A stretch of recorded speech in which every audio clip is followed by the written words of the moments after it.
Bienvenidos a Voces. Voces es un nuevo espacio de diálogo sobre la política latinoamericana. Desde McCourt, la Escuela de Políticas Públicas de la Universidad de Georgetown en Washington, D.C., conversaremos con quienes influyen en el acontecer político en América Latina y el Caribe. Bienvenidos. El día de hoy conversaremos sobre Honduras y para esto contamos con la presencia del embajador por Honduras ante la Casa Blanca, el embajador Marlon Tabora. Gracias, embajador. Bienvenido. Gracias, Luis, por la oportunidad y primero que nada felicitarlo por esta iniciativa. Me parece que es genial tener este espacio para poder hablar de las políticas públicas en América Latina y el Caribe y es un gran privilegio poder estar este día con usted. Muchas gracias. Bueno, obviamente no vamos a poder abarcar todos los temas y los aspectos relevantes e importantes de Honduras, pero partamos por un poco el tema, algo de actualidad. Honduras ha estado en la palestra de los noticieros. Obviamente por un fenómeno migratorio que viene, que no es nuevo, sin duda el flujo migratorio viene en ascendencia desde los años 90 de Centroamérica hacia Estados Unidos, pero sin duda se ha exacerbado en los últimos años. Y un dato, quizás para poner un dato en la actualidad, las Naciones Unidas estima que en este momento hay entre 4.000 o 9.000 personas en tránsito desde Centroamérica hacia la frontera entre México y Estados Unidos. Se ha documentado que están personas, mujeres embarazadas, adultos mayores, incluso niños. La gente quiere saber y quería preguntarle, si empezamos, embajador, ¿qué es lo que está haciendo el gobierno de Honduras para tratar de ayudar en algo a estas personas que se encuentran en esta situación precaria? Sí, como usted menciona, este es un tema, primero es importante mencionar algunos elementos como el que usted acaba de dar del dato. Históricamente, migran entre 75,000 y 80,000 personas por año a Estados Unidos. O sea, esta cifra, aunque no la quiero minimizar, no me asombra porque es parte de lo que ha venido ocurriendo durante los últimos años, especialmente durante la última década. Sin embargo, esta situación se ha agravado en los últimos años debido a la falta de oportunidades que lastimosamente todavía existen en nuestros países y también a la violencia que se fue generada, sobre todo por el crimen organizado transnacional y sobre todo apoyado esto con el tema del narcotráfico. Esa situación ha provocado lastimosamente que muchas personas tengan que migrar. Y en las últimas semanas, obviamente, especialmente familias que han sido desintegradas por la búsqueda de estas oportunidades, han tomado la decisión de moverse nuevamente a Estados Unidos bajo la amenaza de que iban a construir el famoso muro y que esa iba a ser la única oportunidad y eso ha hecho que el flujo se haya incrementado. Pero en términos generales estamos hablando de eso. ¿Qué estamos haciendo? Yo creo que primero es importante mencionar que el migrar es un derecho humano, lo que no significa de que nosotros, y aquí quiero ser muy enfático, como gobierno lo que queremos es que nuestra gente se quede en el país. Y eso es una prioridad que para nosotros es fundamental. Una de las razones principales, hace 3 o 4 años, cuando inicia este flujo migratorio, especialmente con la crisis de los menores no acompañados en el 2014, era precisamente los temas de violencia. O sea, Honduras era, y en el 2012 fue declarado como probablemente el país más violento del mundo. Y de manera muy particular San Pedro Sula, que llegó a tener más de 100 homicidios por cada 100,000 habitantes. Hoy por hoy la cifra a la fecha es de 36. O sea, ha habido probablemente Honduras ser el país que mayor ha avanzado en la reducción de la tasa de homicidios. El tema de la generación de empleo sigue siendo la tarea pendiente. En el corto plazo y de manera inmediata ante la crisis, se ha abierto un consulado móvil en Tijuana para tratar de apoyar a nuestra gente y se ha creado un programa de retorno. Obviamente esto es voluntario. Lo que estamos tratando de hacer es garantizar a las personas que puedan regresar. O sea, desde el punto de vista humano es muy duro ver a todas estas familias, especialmente a las madres y a sus hijos, tratando de cruzar para tratar de buscar una oportunidad. Pero lo más importante es lo que se está tratando de hacer en Honduras y es tratar de buscar oportunidades para esto. Aparte de los temas en cuanto a política nacional para tratar de atender este fenómeno, cuéntenos un poco la política exterior. ¿Se está coordinando, se está haciendo algo para enfrentar este tema desde un punto de vista regional con los países vecinos, con Estados Unidos? Incluso hace unos días el nuevo canciller del nuevo gobierno mexicano ha salido haciendo unas declaraciones hablando de que van a hacer una propuesta y un supuesto plan Marshall para Centroamérica, pero Cuéntenos qué es lo que se está haciendo desde ese punto de vista. En el año 2014, con la crisis del migrante no acompañado, se estructuró lo que se conoce como el Plan de la Alianza para la Prosperidad, que era una iniciativa de los países del Triángulo Norte, Guatemala, Honduras y El Salvador, conjuntamente con Estados Unidos. Porque Estados Unidos ha entendido de que esta es una responsabilidad compartida pero diferenciada. Y ellos habían originalmente asignado aproximadamente $750 millones para tratar de apoyar 3 pilares fundamentales. Uno de ellos es el pilar de seguridad, el otro pilar es el de la institucionalidad y el otro es el tema de la seguridad. Yo tengo que ser muy honesto, he sido muy crítico y muy vocal en esto. Hemos avanzado mucho en los temas de seguridad, como le mencionaba anteriormente. Sin embargo, siento que hemos fracasado en los temas de prosperidad. Y en gran parte de ese fracaso obedece al hecho de que no consideran las diferencias que existen en nuestros países. Si bien es cierto, hay migración de todos los países, es por diferentes razones, tenemos diferente contexto institucional, y eso es un elemento muy importante que debemos de tomar en cuenta. Algo que vale la pena destacar es que el nuevo gobierno de México ha mostrado una voluntad que no habíamos observado anteriormente. ¿En qué aspecto? Y aquí México forma un rol fundamental en este, porque la mayor parte, por no decir que la totalidad de los migrantes, cruzan a través de México. Y hay mucha violación de los derechos humanos en el proceso, y muchas veces eso hace que la situación se vea todavía mucho más dramática. Entonces, tradicionalmente el gobierno mexicano ha dejado pasar hasta cierto punto las personas, o han permanecido ahí, pero no han buscado una solución integral a ver cuál es el problema.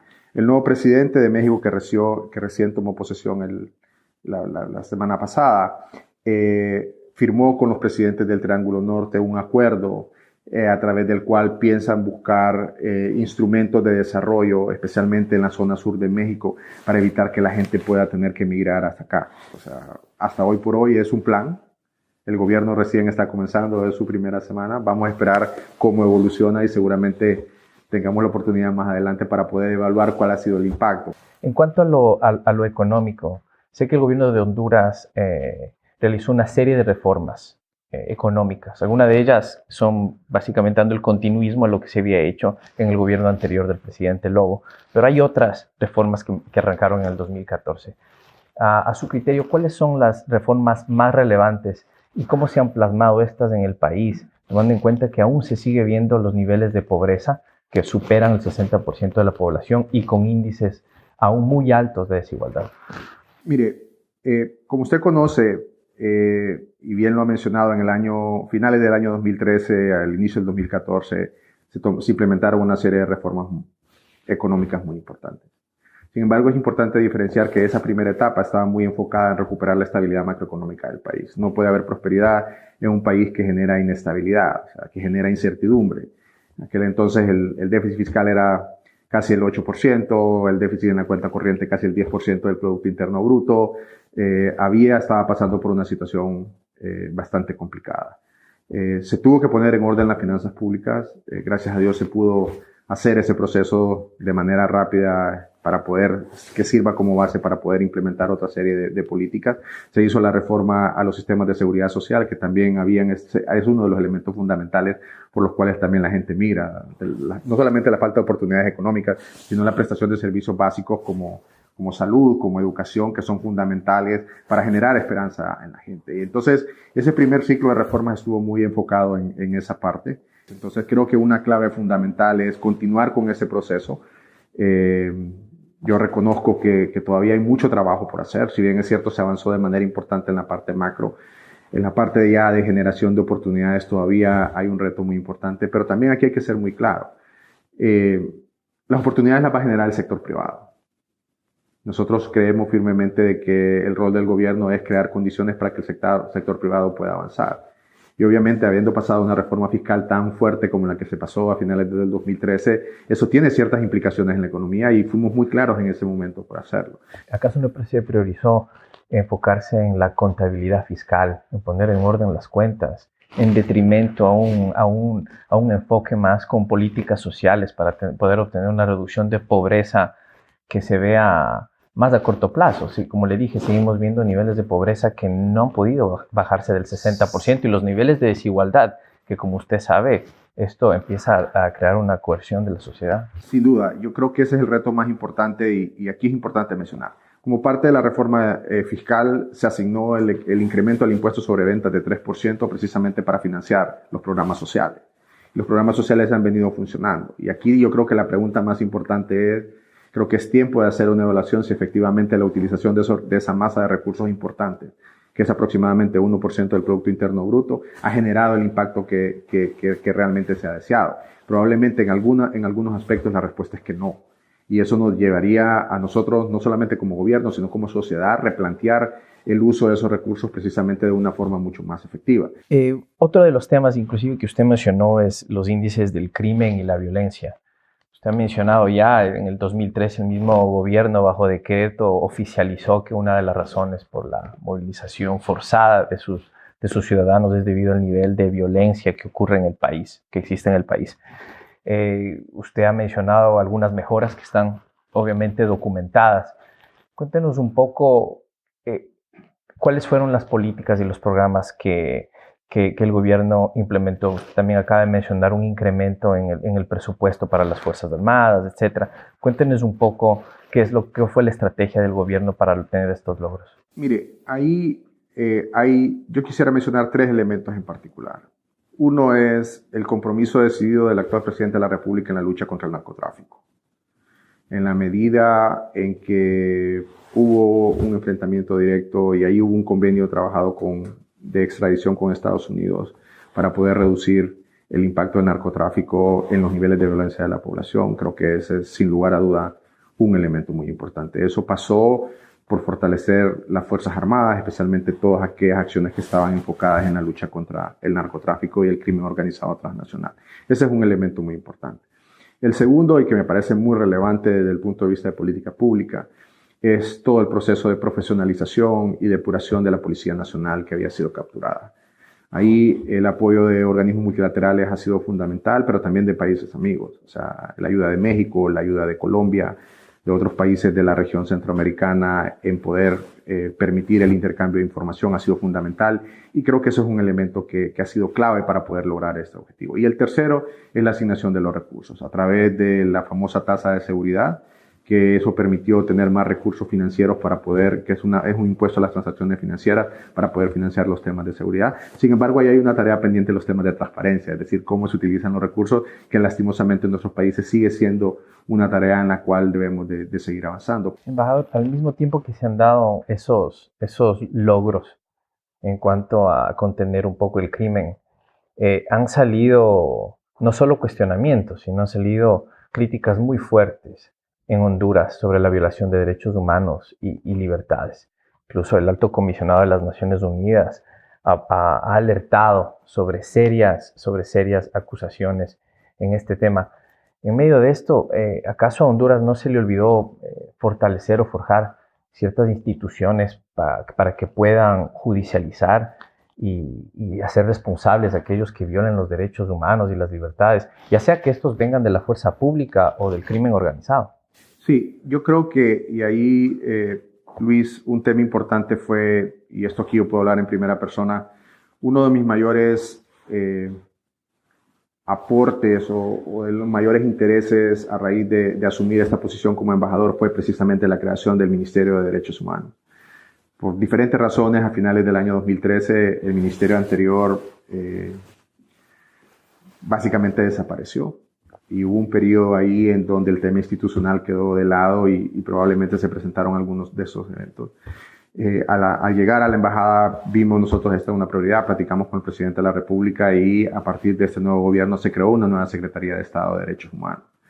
Aparte de fortalecer la Fiscalía de Derechos Humanos, que ha sido un tema importante, han habido casos muy emblemáticos de violaciones de derechos humanos en Honduras, pero esto pasa otra vez por el tema institucional. Necesitamos seguir fortaleciendo la institucionalidad, que no solamente obedece a aquellas acciones que puede realizar el Poder Ejecutivo, sino también las que puede hacer el Poder Judicial y el Ministerio Público y toda la parte de investigación. Una de las prioridades de nosotros ha sido, por ejemplo, ir incrementando de manera gradual y en la medida de las posibilidades el presupuesto de la Fiscalía General de la República, del Ministerio Público, porque creemos fundamental, especialmente el área de investigación, para garantizar que la sociedad tiene derecho, sobre todo, a tener justicia y a saber qué es lo que ha pasado especialmente en algunos casos. Ahora que menciona el tema de las instituciones, recordemos, en el 2016 Honduras acudió al organismo de Estados Americanos, a la Organización de Estados Americanos, a la OEA, y le pidió que le ayude. Y se creó una comisión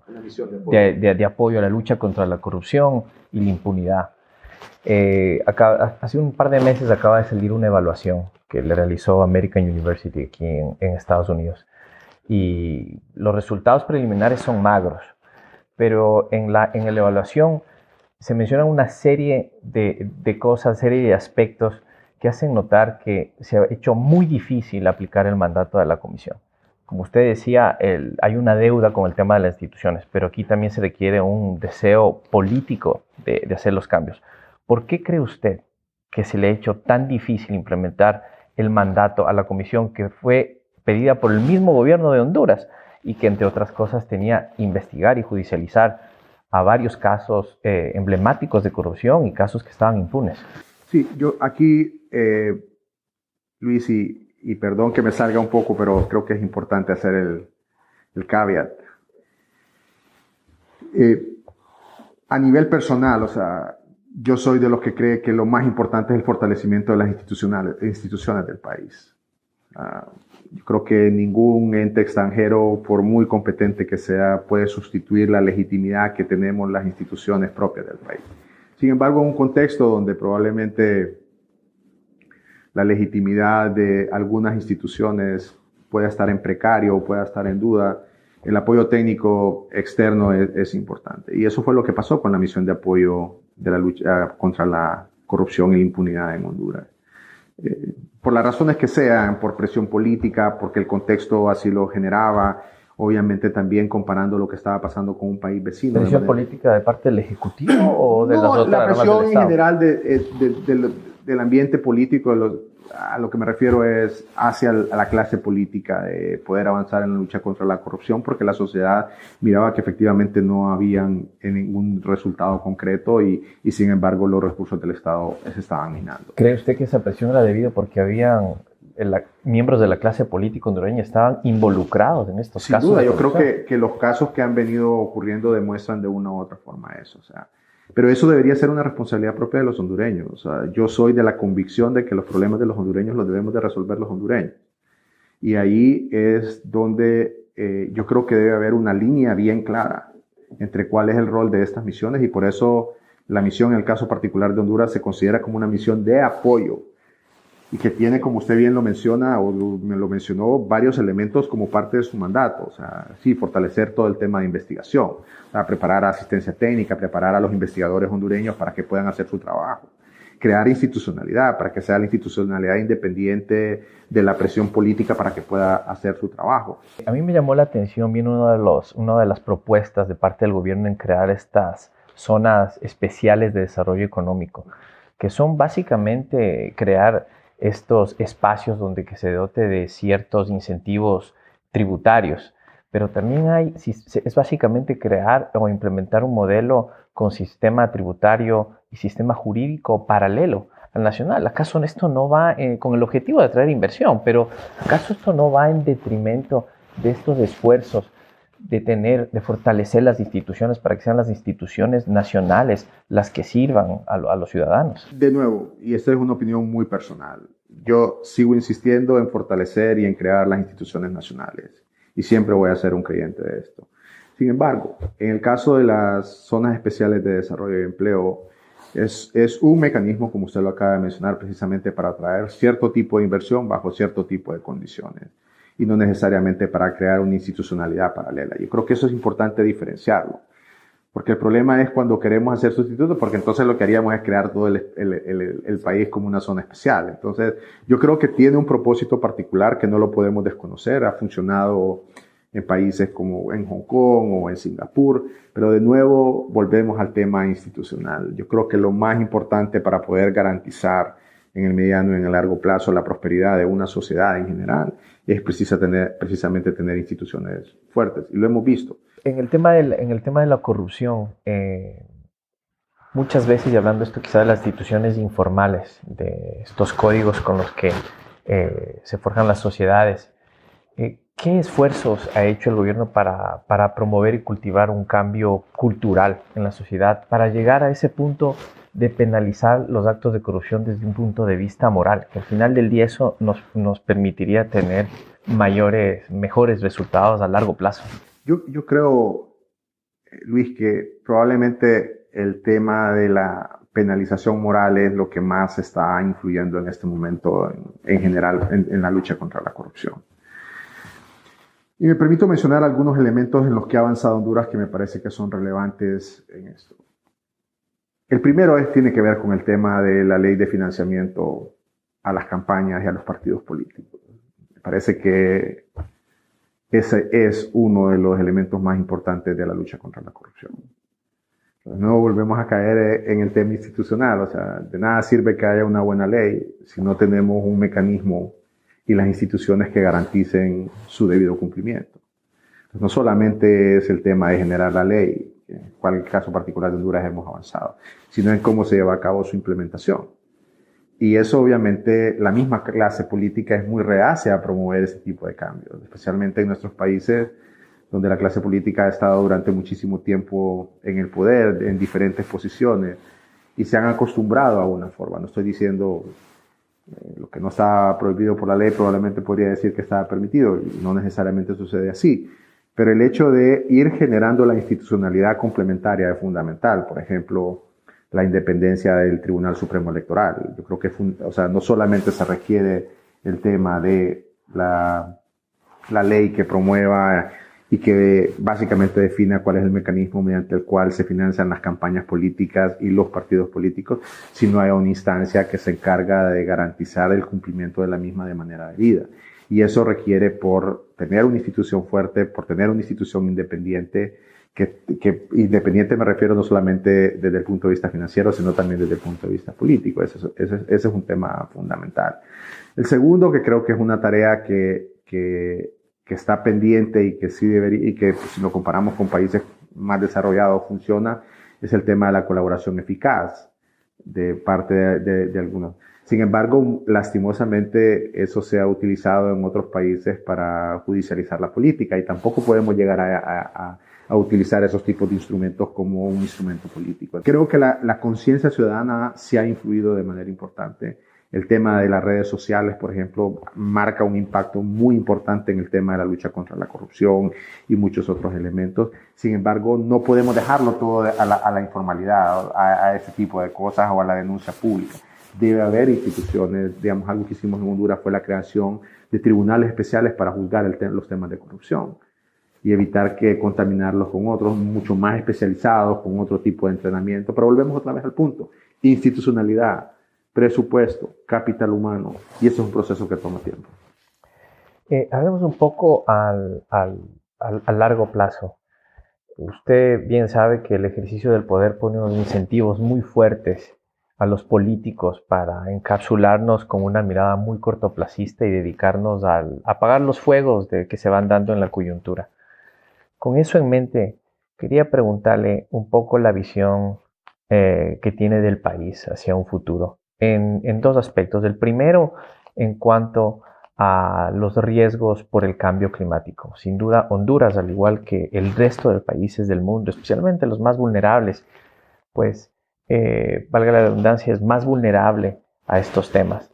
Tiene la presencia de sequías muy fuertes que ya se empiezan a dar, inundaciones, desastres naturales, cambios drásticos en los ciclos agrícolas, un país que tiene mucha dependencia de la agricultura.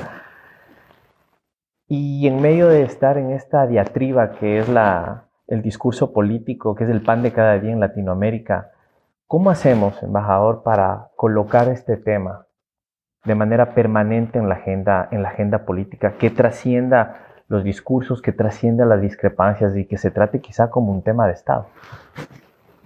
Sin lugar a dudas, el tema de cambio climático en Honduras debería ser una de las 3 prioridades más importantes del país. Y lastimosamente no lo es. Para el presidente Hernández sé que lo es. Él ha sido un convencido y ha venido trabajando porque le ha tocado sufrir, pero volvemos al punto. O sea, Se convierte en una política de gobierno o de una persona que está muy interesada en tratar de apoyar el tema, pero no en una política de Estado. Y creo que debemos de avanzar a ese tema. Honduras ha sido catalogado en los últimos años como por German Watch, que es un ente especializado en el tema de vulnerabilidad, como el país más vulnerable del mundo, especialmente a los desastres naturales, por ejemplo, especialmente a los huracanes y al exceso de lluvia, pero también al tema de las sequías. Y no lo hablamos, pero una de las razones principales por las que mucha gente migra es el tema de la sequía y la falta, porque muchos de ellos se dedican, como usted bien lo mencionaba, a la agricultura de subsistencia. Al no tener agua y todo lo demás se complica. Nosotros, y especialmente en estos últimos 2 gobiernos, ha venido trabajando mucho en el tema de conservación del agua. Pero no desde el punto de vista más de la sociedad, sino precisamente porque afecta directamente la sobrevivencia de muchas personas, especialmente los más vulnerables, los que tienen que sobrevivir y que al final, cuando no tener ni agua, ni cómo cosechar, ni nada, lo que deciden es migrar. No, algunos pueden migrar a Estados Unidos, pero otros migran a la ciudad. O sea, vemos clara como hay una migración también doméstica de gente que se mueve del área rural al área urbana y que complica las áreas urbanas porque no están diseñadas. Y probablemente en otro momento pudiéramos hablar de ciudades inteligentes, cómo diseñar para este tipo de situaciones, pero eso es algo que está pasando. ¿Cómo ponemos esto en la palestra política? Porque usted bien sabe, como economista, no habrá política fiscal que sostenga para poder ayudar a toda la demanda que va a generar estos desastres naturales. ¿Cómo le decimos a la clase política y también a la ciudadanía, a la sociedad, para que este sea un tema que trascienda los discursos del día a día? Mire, el primero es reconocer que vivimos una situación de esa naturaleza. Y creo que todavía hay una gran parte de la clase política que no lo entiende o lo ve como una oportunidad para poder hacer populismo, para poder hacer política, lastimosamente. Y eso pasa por tener una política pública o una política, en este caso, una política de Estado, que defina claramente de que los riesgos de cambio climático son una prioridad, especialmente en un país de Honduras donde han sido claramente identificados. Ya no es un tema de diagnóstico, sino es un tema de internalizar de que eso es. Entonces, yo creo que en el corto plazo pasa por asumir de que somos un país altamente vulnerable, en asignar los recursos para la prevención. Y esto forma parte de una cultura, o sea, es como el tema de los seguros. Nadie le gusta pagar el seguro porque cree que nunca le va a pasar, pero cuando ya le ocurre un evento, todo el mundo dice, valió la pena haber pagado el seguro, porque muchas veces son recursos que se erogan de manera permanente y que nadie los ve, pero que realmente lo que está haciendo es prevenir. Y otro, hay una serie de políticas de protección al cambio climático, del uso de materiales, del uso de las cuencas de agua, que creo que ahí nosotros como país hemos ido avanzando porque somos mucho más vulnerables, pero todavía, por ejemplo, el tema de la transformación de la matriz energética de los países. Eso es un elemento muy importante. El problema es que a qué costo. Claro. Honduras lo está viviendo hoy, con el tema de haber transformado su matriz energética a tener cerca de 50-60% ahora de manera renovable, pero el problema es el costo. Entonces ahora el problema desde el punto de vista de gobernabilidad es el costo de la energía, pero nadie lo asocia con el beneficio o porque en ese precio está implícito de una u otra forma todo lo que contribuye a evitar de que esto pueda tener un mayor deterioro en temas de cambio climático. Entonces, también hay un proceso de comunicación y educación que creo que tenemos una tarea pendiente, por lo menos a nivel de Honduras, que comunicar. Acabamos de ver la última encuesta del Latino Barómetro, que da unos resultados que demuestran que las sociedades latinoamericanas empiezan a tener un cierto desencanto con los sistemas democráticos. Obviamente Honduras no es ajeno a aquello. Eso junto a una realidad que Honduras tiene su mayoría de su población menor a 18 años. Muchos dirían que tiene un dividendo demográfico, pero también esto causa desafíos. Con estos dos temas, ¿cuál es su visión? ¿Cómo le ve a su país a largo plazo? Mire, personalmente pienso que, y siempre seguiré pensando, que con todas sus imperfecciones, la democracia es para nuestra sociedad el mejor sistema de gobierno que puede haber. Lo que necesitamos hacer es fortalecer la democracia y de nuevo eso pasa por fortalecer las instituciones. Cuando las instituciones no son creíbles, y aquí voy a utilizar algo que en algún momento cuando estaba en cargo del gabinete económico se me criticaba mucho y yo insistía mucho en el tema de la credibilidad y la confianza. Y creo que eso es importante porque lo que ha perdido la sociedad es la credibilidad en el sistema. Los eventos de noviembre pasado. Los eventos de noviembre pasado, por ejemplo, los temas de corrupción, los temas de inseguridad, la falta de medicinas en los hospitales, el hecho de que en las competencias de educación ni siquiera aparecemos o cuando participamos no tenemos las calificaciones, uno llama a pensar, ¿es exactamente eso lo que nosotros queremos como sociedad? Seguramente la respuesta es que no. Y por eso es que el tema del fortalecimiento institucional resulta fundamental para garantizar que la democracia siga funcionando. Y no solamente me refiero a las instituciones del Poder Ejecutivo, porque muchas veces uno habla de institucionalidad en el Poder Ejecutivo. Estoy hablando de que los mecanismos de elección del Congreso de la República funcionen, a nivel de gobiernos locales también, el tema del Poder Judicial. Al final, las instituciones que promueven la democracia, en este caso el Tribunal Supremo Electoral, necesitamos los mismos partidos políticos, porque los partidos políticos también están viviendo una crisis. Parte de lo que está del problema de la democracia, y Honduras no es la excepción, tiene que ver con el problema de los partidos políticos. Entonces, sin lugar a dudas que tener una gran volumen de la población, una gran porción de la población joven, genera un reto desde el punto de vista social, porque demandan precisamente de cosas que probablemente la clase política no está dispuesta a dar. Y ese probablemente es, en mi opinión muy particular, hacia dónde debemos de caminar. El tema de las reformas políticas, el tema de las reformas sociales es fundamental para garantizar la sostenibilidad del sistema democrático en el país. Probablemente con una visión diferente. Hay algunos que pueden criticar el modelo económico, eso es discutible y yo creo que eso es parte de la sociedad, al final lo va a tener que ir definiendo, igual su sistema social. Pero al final el hecho de garantizar de que en el caso particular de Honduras cada 4 años la sociedad pueda ir para escoger quién los va a gobernar o no y tener esa libertad de poder ejercer el sufragio es importante y evitar algunos de los problemas que lastimosamente se vieron en el último proceso electoral en Honduras. Embajador, muchísimas gracias por venir y estar con nosotros en este primer episodio. No, gracias nuevamente. Es un privilegio poder regresar a esta mi casa y qué bueno poder compartir de estos temas con usted. Muchísimas gracias. Muchas gracias a todos por acompañarnos y le esperamos en el próximo episodio, en este espacio de diálogo en temas políticos de América Latina y el Caribe, desde aquí, desde McCourt, la Escuela de Políticas Públicas de la Universidad de Georgetown. Hasta la próxima. Muchas gracias.